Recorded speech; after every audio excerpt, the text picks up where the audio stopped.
I work from home, so I was just, you know, remotely working, and then I heard a knock on the door, and so I was on the phone also, and I was in my room, so I was like, did I hear a knock?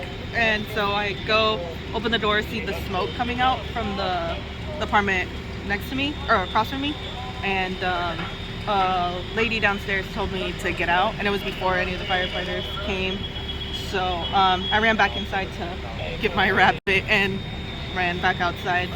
Just smoke coming out like from the cracks of the door across from me, and then the plumber kind of frantically running in and out of the bottom apartment, looking for a fire extinguisher, because we have all the little fire extinguishers like on the doors and everything. Right.